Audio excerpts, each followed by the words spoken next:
It has no taste, color, or smell, and we often look right through it.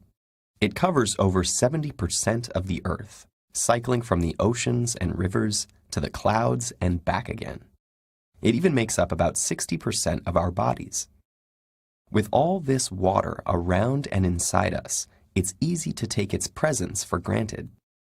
But in the rest of the solar system, liquid water is almost impossible to find. So how did our planet end up with so much of this substance, and where did it come from? As you probably know, a water molecule consists of two basic parts. Hydrogen, the simplest of all elements, has been around since close to the beginning of our universe.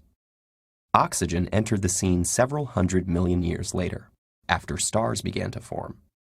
The massive pressure at the center of these fiery infernos was so great that hydrogen atoms fused together to form helium.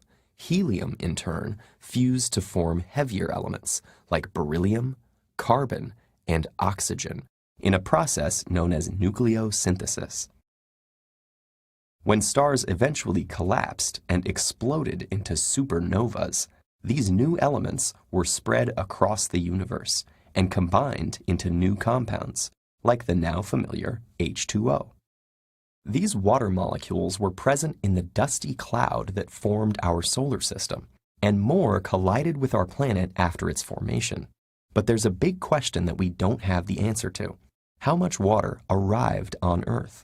And when? If, as one theory goes, relatively small amounts of water were present on Earth when the rock formed, the high temperatures and lack of any surrounding atmosphere would have caused it to evaporate back into space. Water would have been unable to remain on the planet until hundreds of millions of years later, when our first atmosphere formed through a process called outgassing. This occurred when molten rock in the Earth's core released volcanic gases to the surface, creating a layer that could then trap escaping water. So how then did water get back to the planet? Scientists have long suspected that much of it was brought by ice-bearing comets, or more likely, asteroids that bombarded the Earth over millions of years. Recent research has challenged this theory. In examining carbonaceous chondrite meteorites that formed shortly after the birth of our solar system, scientists have found that not only did they contain water, but their mineral chemical composition matched rocks on Earth and samples from an asteroid that formed at the same time as our planet.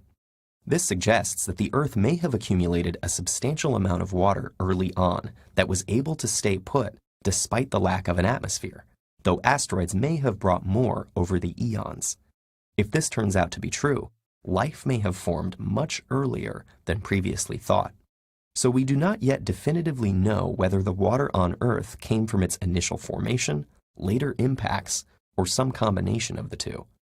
Regardless, the water that runs from our showers, drinking fountains, and faucets is something that didn't just come from a nearby lake or river, but first underwent a cosmic and chaotic journey to get here.